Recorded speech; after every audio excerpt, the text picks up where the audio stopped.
सभी विद्यार्थियों का हमारे इस चैनल पर हार्दिक स्वागत, अभिनंदन।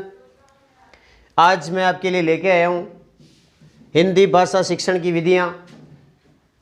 बहुत इम्पोर्टेंट टॉपिक, रीट लेवल 1 और रीट लेवल 2 दोनों के लिए महत्वपूर्ण टॉपिक है हिंदी भाषा शिक्षण की विधियाँ। इसमें आज अपन 8 विधियों के बारे में अध्ययन करेंगे। अनुकरणात्मक विधि, इकाई विधि, प्रत्यक्ष विधि, व्याकरण अनुवाद विधि, द्विभाषी विधि, सैनिक विधि, ध्वन्यात्मक विधि और दूरस्थ विधि। ये अपना पार्ट 1 है। इसका अगला पार्ट, दूसरी जितनी भी विधियां बची है शेष, वो अगले पार्ट में होगी। ये अपना हिंदी भाषा शिक्षण विधियों का पहला पार्ट है। और आप हमारे इस चैनल को लाइक करें, शेयर करें, सब्सक्राइब करना नहीं भूलें, बेल आइकन दबाएं ताकि आपको नया नया नोटिफिकेशन, नया नया वीडियो आपको दिख सके। पहली विधि अनुकरणात्मक विधि। नाम से स्पष्ट है, अनुकरण। ऐसी विधि जिसमें बालक अध्यापक का अनुकरण करता है। अध्यापक जिन शब्दों का उच्चारण करेगा, जिन वाक्यों का उच्चारण करेगा, बालक उन शब्दों का अनुकरण करता है, खुद बोलता है। अनुकरणात्मक विधि कहलाती है। इस विधि में बालक अध्यापक का अनुकरण करके शब्दों तथा वर्णों का उच्चारण करना सीखते हैं। ये सबसे ज़्यादा जो इसका जो महत्व है वो इंग्लिश भाषा में ज़्यादा है। तो अनुकरणात्मक विधि आप समझ गए। अनुकरण है ना, बालक अध्यापक का अनुकरण करता, फॉलो करता है। जो अध्यापक बोलता है वही बच्चा बोलता है। ये अनुकरणात्मक विधि कहलाती है। दूसरी इकाई विधि। ये अपन प्रथम कक्षा के बालकों के लिए इसको ज़्यादा महत्वपूर्ण बता सकते हैं कि उसमें हम बच्चों को वर्ण सिखाते हैं, अक्षर सिखाते हैं, बच्चे बोलते हैं, पोएम बोलते हैं, उससे क्लास का माहौल अच्छा बनता है। तो ये अनुकरणात्मक विधि है। अब आती है इकाई विधि। इकाई विधि को हम यूनिट वाली मेथड भी कहते हैं। यूनिट शब्द, इकाई का मतलब यूनिट। यूनिट पूरे सिलेबस को यूनिट में बांट देना, छोटे छोटे इकाई में बांट देना, इकाई विधि है। इस विधि का प्रयोग 1920 से ही प्रारंभ हो गया। 1920 में इस विधि का प्रयोग किया गया, इकाई विधि का। इकाई विधि किसी विषय का एक बड़ा उपभाग होता है।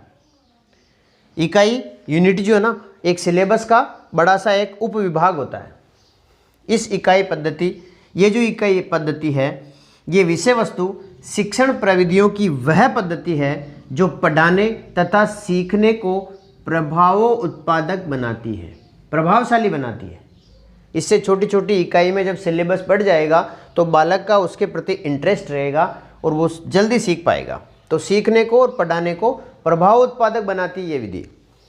डॉक्टर मॉरिसन ने इसको 5 पदों में विभाजित किया, 5 स्टेप्स बताए इसके, इस इकाई विधि के।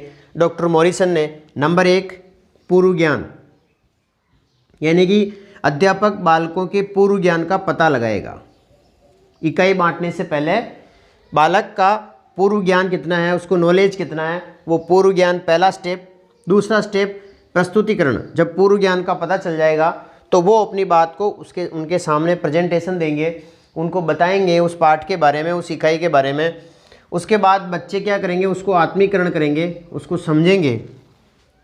और फिर माना कि कोई बच्चे नहीं समझ पाए या अव्यवस्थित क्लास है तो उसको वो संगठन में करेंगे और फिर बच्चों को अपनी अभिव्यक्ति करने हैं तो प्रेरित करेंगे। ये 5 स्टेप डॉक्टर मॉरिसन ने इकाई विधि में बताए हैं। अब आती है प्रत्यक्ष विधि, डायरेक्ट मेथड। ये डायरेक्ट मेथड है, डायरेक्ट विधि है। ये सबसे ज़्यादा आधुनिक है, मॉडर्न विधि है। ये विधि आधुनिक है। इस विधि में नवीन भाषा को सीखने का माध्यम वही भाषा है। जैसे हमें यदि इंग्लिश को सीखना है तो हमें इंग्लिश में ही सिखाना होगा। ये है प्रत्यक्ष विधि।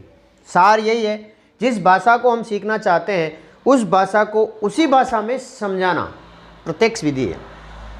नवीन कोई भी भाषा है उसको किसी बालक को सिखाना है तो उसका जो मीडियम होगा, उसका जो माध्यम होगा, वो वही भाषा होगा। उसी भाषा में उसको समझाएंगे तो वो जल्दी समझ पाएगा। ये प्रत्यक्ष विधि बताती है। ये विधि मातृभाषा का शिक्षण का विषय है। मातृभाषा शिक्षण की विधि तो है, लेकिन ये विधि देखो, इसमें दोनों में कॉन्ट्रास्ट है। ये मातृभाषा शिक्षण की विधि है। किसी भी मातृभाषा को हम सिखा तो सकते हैं, लेकिन इस विधि में मातृभाषा को शिक्षण का माध्यम नहीं बनाया जा सकता।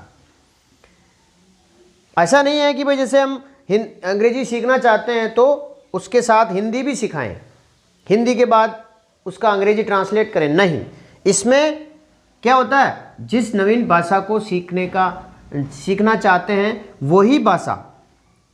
वही भाषा उसके सीखने का माध्यम होगा। आगे देखो, इस विधि में व्याकरण की शिक्षा पर महत्व बहुत कम है। ग्रामर पर फोकस बहुत कम होता है। इस विधि में व्याकरण पर फोकस बहुत कम होता है। भाषा शिक्षण का कार्य नई भाषा में वार्तालाप करके होता है। वार्तालाप करके सीखा जाता है। इसमें क्या होता है, सीखने वाला पहले वाक्य बोलता है, उसके बाद लेखन की बारी आती है, फिर लिखने की बारी आती है। इस विधि में मातृभाषा को शिक्षण का माध्यम नहीं बनाया जा सकता। प्रत्यक्ष विधि बहुत साइंटिफिक है, बहुत वैज्ञानिक है। इसमें वही अध्यापक इसको सही तरीके से सिखा पाता है बालकों को जो खुद कुशल है। इसमें दक्षता हासिल किया हुआ अध्यापक ही इस प्रत्यक्ष विधि का प्रयोग कर सकता है। इसका प्रयोग प्रोफेसर बीपी बोकिल ने किया था। चौथा, व्याकरण अनुवाद विधि। नाम से स्पष्ट है, व्याकरण प्लस अनुवाद है ना। इस पे दो तत्वों पे ध्यान दिया जाता है, व्याकरण और अनुवाद पर। इसके प्रवर्तक गोपाल कृष्ण भंडारकर हैं। इसके प्रवर्तक, व्याकरण अनुवाद विधि के प्रवर्तक गोपाल कृष्ण भंडारकर हैं। इसे भंडारकर विधि के नाम से भी जाना जाता है। इस विधि में सीखे जाने वाली जो अन्य भाषा है उसका मातृभाषा में शब्द से अनुवाद किया जाता है। नोट करें, इस विधि में सीखे जाने वाली अन्य भाषा का, जिसको हम सीख रहे हैं वो भाषा का मातृभाषा में, उसकी मातृभाषा में, बालक की मातृभाषा में उसका शब्द से अनुवाद किया जाता है, वैसा का वैसा ट्रांसलेट किया जाता है। साथ ही अन्य भाषा के व्याकरण की मातृभाषा के व्याकरण के साथ तुलना करके उसको शुद्ध भाषा सिखाई जाती है। व्याकरण अनुवाद विधि कहलाती है। यह दो तत्वों पर आधारित है, व्याकरण और अनुवाद, उसकी ग्रामर और उसका ट्रांसलेशन। इस विधि में बोलने की अपेक्षा लिखने तथा पढ़ने पर बल दिया जाता है तथा भाषा की अपेक्षा भाषा के तत्व जैसे शब्द, वाक्य संरचना, संज्ञा, सर्वनाम, विशेषण आदि पर, उसके ज्ञान पर बल दिया जाता है। ये संस्कृत भाषा में भी काफ़ी काम आती है। तो यह है व्याकरण अनुवाद विधि। इसे भंडारकर विधि के नाम से भी जानते हैं। द्विभाषा विधि, नाम से स्पष्ट, दो भाषाएं। यदि हमें हिंदी के साथ अंग्रेजी भाषा को सीखना है तो द्विभाषा विधि से हम समझ सकेंगे। एक भाषा का दूसरी भाषा से संबंध स्थापित करते हुए पढ़ना द्विभाषी विधि कहलाता है। विदेशी भाषा को सीखने के लिए इस विधि को काम में लिया जाता है। जैसे अंग्रेजी को सीखना है तो उसका हिंदी के साथ उसका संबंध स्थापित करते हुए हम यदि उसको सीखेंगे तो वह द्विभाषी विधि कहलाएगी। इस विधि को हिंदी में अनुवाद विधि के नाम से भी जाना जाता है। अब आता है छठा, सैनिक विधि, आर्मीड मेथड। इस विधि में शिक्षण कार्य पर सुनने पर, श्रवण पर, उच्चारण पर तथा अनुकरण पर विशेष अभ्यास कराया जाता है। सेकेंड वर्ल्ड वार में क्या हुआ था, अमेरिका में सैनिकों की कमी पड़ गई तो वहाँ सैनिकों की भर्ती की गई। लोगों को इस विधि को अपनाते हुए श्रवण, उच्चारण, अनुकरण का विशेष अभ्यास कराते हुए एक सैनिक विधि का डेवलपमेंट हुआ, उस समय हुआ था। यह सैनिक विधि कहलाती है। यानी कि इसमें शिक्षण पर क्या होता है, सुनने पर, उच्चारण पर और अनुकरण पर विशेष फोकस दिया जाता है, विशेष उसका प्रैक्टिस करवाई जाती है सैनिक विधि में। 7वीं ध्वन्यात्मक विधि, ध्वनि नाम से स्पष्ट है, ध्वनि ऐसी विधि जिस पर ध्वनि पर ज़्यादा जोर दिया जाता है, साउंड पर ज़्यादा जोर दिया जाता है, ध्वनि पर जोर देना, वर्णमाला जैसे अपन कहेंगे स्वर और व्यंजन, उस पर उसकी ध्वनि पर ज़्यादा ध्यान देना। ध्वनि विज्ञान, उच्चारणिक ध्वनि विज्ञान, बोलने पर शुद्ध उच्चारण पर ध्यान देना। श्रोतिक ध्वनि विज्ञान, सुनने पर।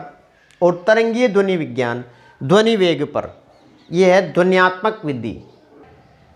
दूरस्थ शिक्षण विधि, डिस्टेंस एजुकेशन, नाम से स्पष्ट है, डिस्टेंस एजुकेशन यानी कि दूर बैठे व्यक्ति को वही पढ़ाने का अनुभव प्रदान करना, वही पढ़ाने का एहसास प्रदान करना दूरस्थ शिक्षण कहलाता है।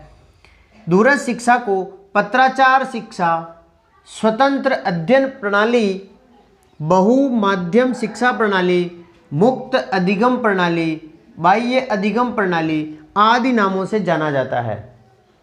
शिक्षक के तत्कालीन निरंतर निरीक्षण अध्यापन से रहित शिक्षा के सभी स्तरों पर अध्ययन की जो प्रणाली है वही दूरस्थ शिक्षा है।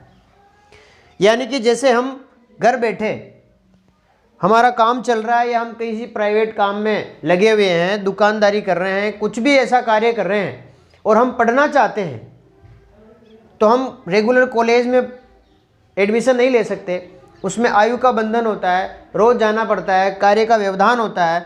उन लोगों के लिए दूरस्थ शिक्षा सबसे कारगर सिद्ध हुई है।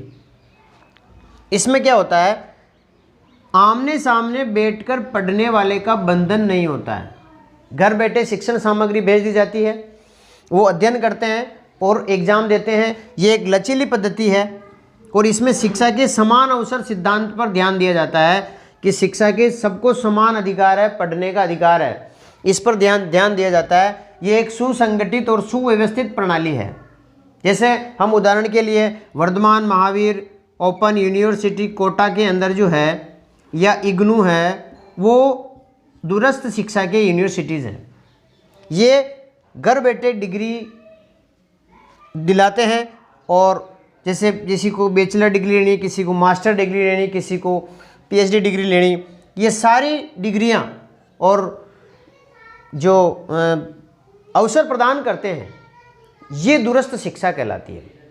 तो अगले मिलते हैं नेक्स्ट वीडियो में। ये अपने 8 शिक्षण विधियां हिंदी की यही समाप्त होती है। फिर मिलते हैं। बहुत बहुत धन्यवाद आपका। हमारे इस वीडियो को लाइक करें, शेयर करें, सब्सक्राइब करें, अच्छा लगे तो कमेंट करें। बहुत बहुत धन्यवाद।